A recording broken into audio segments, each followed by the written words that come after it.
इसलिए भी अब आगे देखेंगे। लेकिन दूसरी तरफ हम अगर नीतीश की बात, नीतीश वो मुद्दा बड़ा है क्योंकि हमारे कई दर्शक इस बात पर अभी भी सोच रहे हैं कि हमने जो ये थंबनेल दिया है कि पलट गए नीतीश, इसको अच्छे से डिटेल वो जानना चाहते हैं कि किस मायने में ये थंबनेल दिया गया, तो उसे जरा एक्सप्लेन कीजिए। बिल्कुल, पलट गए नीतीश मतलब अभी तक नीतीश बाबू चुप थे, अब नीतीश बाबू कह रहे हैं कि मैं जहां हूं वहीं रहूंगा, विकास का कार्य करूंगा। विकास का कार्य करने के लिए क्या बीजेपी के साथ रहेंगे तभी होगा विकास का काम? क्या आप महागठबंधन में 2 साल जब अभी थे 2022 से 2024 तक, तो आप विकास का काम नहीं कर रहे थे क्या? आपने उस समय जाति जनगणना करवाई, वो विकास का काम नहीं था क्या? देश का अकेला राज्य है, पहला राज्य है बिहार जिसने जाति जनगणना करवा कर उसको पब्लिश भी किया। तो ये विकास का काम नहीं है क्या? बहुत सारी चीजें वहां पे हैं, लेकिन नीतीश बाबू यहां पे पलटे हुए अभी जिस ढंग से पलटे हैं वो साफ दिखाई दे रहा है। पलट गए यानी कि परसों आप हाथ जोड़ रहे थे, आज जुबान से बोल रहे हैं, कल को कागज लेके जाएंगे आप। ये सब जानते हैं, हम भी जानते हैं, इसमें कोई दो राय नहीं है।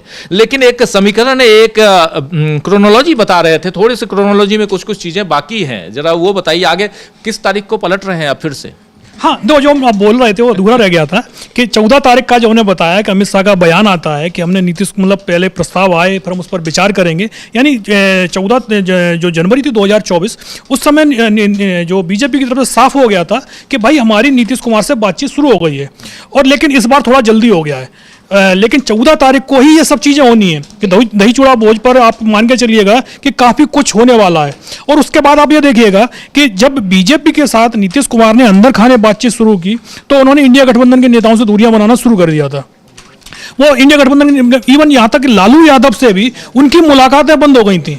और जब लालू यादव के पास में ये सूचना पहुंची कि नीतीश शायद पलटने वाले हैं, तो लालू यादव अपने सारे मनमुटाव को ताक पर रखकर तेजस्वी यादव को साथ में लेकर सीधा नीतीश कुमार के पास पहुंच गए और उनसे पूछा कि भाई क्या परेशानी आपको है?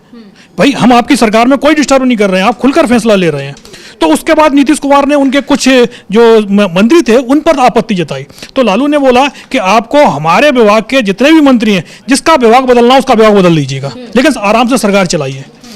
नीतीश कुमार ने उसके बाद 2-3 मंत्रियों के विभाग भी बदल दिए जो कि जेडीयू कोटे से थे, जबकि गठबंधन में यह तय रहता है कि भाई वो गठबंधन का नेता ही तय करेगा कि उसके विभाग में जो मंत्री बनाया उसको कौन सा मंत्रालय दिया जाए। लेकिन जब लालू यादव ने यह देखा कि भाई नीतीश पलट सकते हैं, तो लालू यादव ने नीतीश को फ्री हैंड दे दिया कि आप हमारे जो विधायक जो मंत्री बने उनके मंत्रालय भी आप ही तय कर लीजिएगा। और अब वही आप देखिएगा, अब अमित शाह पहुंच रहे हैं कि भाई अमित शाह को लग रहा है कि नीतीश कुमार पलटने वाले हैं, तो जाहिर सी बात है अमित शाह भी उनसे उसी तरीके से बात करेंगे कि भाई क्या दिक्कत है, जो भी समस्या है उसको खुलकर बताइएगा, आप फैसला लीजिएगा, आप सीएम है। सीधी सी बात है, उनकी वजह से ये सब कुछ हुआ है तो जिम्मेदारी भी तो उन्हें ही दी जाएगी ना संभाल ले। हाँ बिल्कुल, क्योंकि जो सबसे पहला उन्हीं का बयान आया था और उसके बाद उनका दूसरा बयान एक और आया था 17 तारीख को जो डॉक्टर अंबेडकर के ऊपर दिया गया था। उसको लेकर तो जेडीयू के अंदर बहुत ज्यादा बवाल मचा हुआ था कि भाई माफी क्यों नहीं मांगी गई। नीतीश कुमार आज तक उस बयान को लेकर चुप्पी साधे हुए हैं, उन्होंने अमित शाह के बयान का समर्थन नहीं किया है। और जाहिर सी बात है यदि वो खुलकर विरोध करते हैं तो गठबंधन उसी दिन टूट जाएगा। तो इसीलिए नीतीश कुमार उस बयान पर भी चुप्पी साधे हुए हैं। ये बयान पे चुप्पी साधने का मतलब पता है आपको? ये है कि आने वाले चुनाव में नीतीश बाबू को बहुत दिक्कत होगी। दलित, महादलित और बाबा साहब अंबेडकर का मामला सिर्फ दलितों और महादलितों तक नहीं है। बाबा साहब अंबेडकर सबके हैं, देश के संविधान के रचयिता, उस संविधान सभा में थे वो और ड्राफ्टिंग कमेटी के चेयरपर्सन थे वो। तो उस हिसाब से आज की तारीख में उनकी क्या अहमियत है हमारे हिंदुस्तान में, और उस पर दिया गया बयान काफी मायने रखता है। अमित शाह से विपक्ष तो लगातार कह रहा है कि माफी मांगिए और उनकी इस्तीफा की मांग कांग्रेस ने की थी।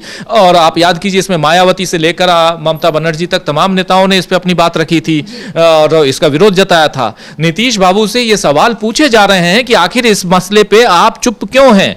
और अंदर खाने एनडीए में जो आज की तारीख में कई लोग जो नाराजगी कई लोगों की अंदर खाने है, वो इसीलिए नाराजगी है क्योंकि यहां पर बीजेपी का स्टैंड अलग है और अमित शाह के इस बयान को लेकर बीजेपी के लोग अलग अलग ढंग से उसको जस्टिफाई करने की कोशिश में लगे रहे। लेकिन ये बीजेपी को भी पता है कि पहले संविधान के मामले में फंसे थे और अब बाबा साहब अंबेडकर के मामले में ही फंस गए। और यही नरेंद्र मोदी हैं जो कह रहे थे सदन के अंदर कि चाहे बाबा साहब अंबेडकर भी आ जाएं तो संविधान को हम नहीं बदलेंगे। बिल्कुल। याद है ना? बिल्कुल। और उसके बाद अब क्या होता है, अब बाबा साहब अंबेडकर को ही आप बिल्कुल अपमानित कर रहे हो। जी बिल्कुल। नीतीश कुमार की नाराजगी तो इस बात से ही साफ जाहिर हो जाती है कि जब बीजेपी ने जो भी एनडीए की बैठक बुलाई थी, जिससे उन्होंने दूरी बनाई, उसमें बीजेपी को इस बैठक को बुलाने का जो मकसद था वो यही था कि वो सारे जो उनके सहयोगी दल हैं उनको अपने साथ ले आए, और ये मैसेज देने की कोशिश की जा रही थी कि विपक्ष जिस तरह से इस मुद्दे को उठा रहा है वो मकसद नहीं था हमारा। लेकिन नीतीश ने पहले ही उससे दूरी बना ली, मतलब वो सुनना ही नहीं चाहते थे बीजेपी की बात। बिल्कुल बिल्कुल सही आप कह रही हैं कि वो बीजेपी और नीतीश के लिए सबसे जो कश्मकश वाली हालत कि करें तो क्या करें, जाएं तो कहां जाएं, ये जो हालत है वो उस हालत से वो गुजर रहे हैं, साफ दिखाई दे रहा है। क्योंकि नीतीश बाबू अब यहां पर अपने ही गठबंधन यानी एनडीए के एक बड़े सहयोगी दल और वहां पर सरकार में बीजेपी, जहां दो उनके जो विधायक हैं वो उनके आजू बाजू में खड़े हैं यानी उप मुख्यमंत्री के रूप में, और ये इनके साथ आप हैं और उस पार्टी का विरोध नहीं कर पा रहे हैं। सांप्रदायिक तत्वों को बढ़ावा देने वाली पार्टी कही जाती है बीजेपी, साफ साफ दो संप्रदायों के बीच, दो समुदायों के बीच भेदभाव बढ़ाने वाली पार्टी कही जाती है। अल्पसंख्यकों और बहुसंख्यकों के नाम पर नारे देने वाली पार्टी है। 80-20 का नारा किसने दिया था? कपड़ों से पहचानने वाली बात किसने की थी? घुसपैठिए वाली बात किसने की थी? ये तमाम बातें ऐसी हैं जो कहीं ना कहीं, क्योंकि नीतीश कुमार जो हैं वो गांधीवादी हैं, वो गोडसेवादी नहीं है। और इसीलिए कांग्रेस पार्टी के वहां के जो विधायक दल के नेता हैं शकील अहमद खान, उन्होंने साफ साफ कहा था कि नीतीश बाबू के टेबल पर गांधी रहते हैं, गोडसे नहीं। और हम तो कहेंगे कि गांधीवादी सारे एक साथ आ जाओ। तो कांग्रेस पार्टी की तरफ से ऑफर लालू प्रसाद यादव की तरफ से ऑफर, उधर सीपीआई सीपीएम वाम दल जो है उनकी तरफ से भी, और एक उस ढंग का ऑफर कि आप जो चाहते हैं वो हम देने के लिए तैयार। चारों कोने घी में है। हाँ, चारों मतलब पूरा, और सिर भी हाथ तो हाथ, सिर भी। तो बिल्कुल यहाँ पर अब कहा जा सकता है कि नीतीश कुमार ने अभी भले ही ये कह दिया है कि वो कहीं नहीं जा रहे हैं, लेकिन कहने में और करने में हमेशा से फर्क देखा गया है। अभी हमने इतनी लंबी चर्चा की और इस सारी बात का निचोड़ अगर मैं निकालूं तो यही देखा जाएगा कि नीतीश कुमार जो कहते हैं असल में वो नहीं करते हैं। तो ये इस बार भी देखने को मिल सकता है। जानिए ना, पहले महिलाओं की ये स्थिति थी, और जब हम लोग किए स्वयं सहायता समूह जीविका नाम दिए हम जीविका दीदी उसको कहना शुरू किए, तब देखिए महिला कितना बढ़िया सबका चेहरा दिख रहे। ऐसा चेहरा किसी का दिखते थे? और कितना बढ़िया बोलती है। और जो हम लोगों ने जीविका दिया तो उसमें केंद्र ने पूरे देश का नाम को आज जीविका किया। तो हम तो हर बार जब भी घूमते हैं हम कहीं, तो हम हर जगह देख लेते हैं कि जीविका दीदियों का जरा हालचाल हम देख, बहुत अच्छा। इन लोगों को कोई भी चीज की जरूरत है वो सहायता दी जाती है। हम बराबर कहें कि उन लोगों को मदद करिए। हम जब से शुरू किए हैं तो इन लोगों को आगे बढ़ाने के लिए हमने शुरू से ही बढ़ाया। अब इस बार भी हम घूम रहे हैं, तो और जो हमको होता है तब करते और करो, कमी रहता है पूरा हो जाता है। इसलिए जरा जान लीजिए, याद करिए। अब पहले जो था वो सबको खूब प्रेस वाला देते हैं। अरे हम तो 2 बार गलती से सबके साथ जोड़ दिया, अब तो हम फिर पुराना साथी में है। तो उसी समय ना हम किए जी। तो सब कोई काम किया, कोई महिला का शाम के बाद कोई निकलता था, कोई महिला को किया। हम लोग कितना ज्यादा पुरुष के लिए, महिला के लिए, हर जात के लिए, हिंदू का, मुस्लिम का, अपर कास्ट, पिछड़ा, अति पिछड़ा, दलित, मादर, सबके लिए हम लोगों ने काम किया। तो जरा सा याद रखिएगा। एक बात जानिए ना, पहले महिलाओं की ये स्थिति थी, और जब हम लोग किए स्वयं सहायता समूह जीविका नाम दिए हम जीविका दीदी उसको कहना शुरू किए, तब देखिए महिला कितना बढ़िया सबका चेहरा दिख रहे। ऐसा चेहरा किसी का दिखते थे? और कितना बढ़िया बोलती है। और जो हम लोगों ने जीविका दिया तो उसमें केंद्र ने पूरे देश का नाम को आज जीविका किया।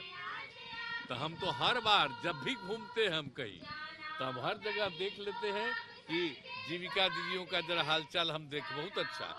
इन लोगों को कोई भी चीज की जरूरत है वो सहायता दी जाती है। हम बराबर कहें कि उन लोगों को मदद करिए। हम जब से शुरू किए हैं तो इन लोगों को आगे बढ़ाने के लिए हमने शुरू से ही बढ़ाया। अब इस बार भी हम घूम रहे हैं तो और जो हमको होता है तब कहते हैं जो और करो, कमी रहता है पूरा हो जाता है। इसलिए जरा जान लीजिए, याद करिए। अब पहले जो था वो सबको खूब प्रेस वाला देते हैं। अरे हम तो 2 बार गलती से उस सबके साथ जोड़ दिया, अब तो हम फिर पुराना साथी में हैं। तो उसी समय ना हम किए जी। तो सब कोई काम किया, कोई महिला का शाम के बाद कोई निकलता था, कोई महिला को किया। हम लोग कितना ज्यादा पुरुष के लिए, महिला के लिए, हर जात के लिए, हिंदू का, मुस्लिम का, अपर कास्ट, पिछड़ा, अति पिछड़ा, दलित, मादर, सबके लिए हम लोगों ने काम किए। तो जरा सा याद रखिएगा।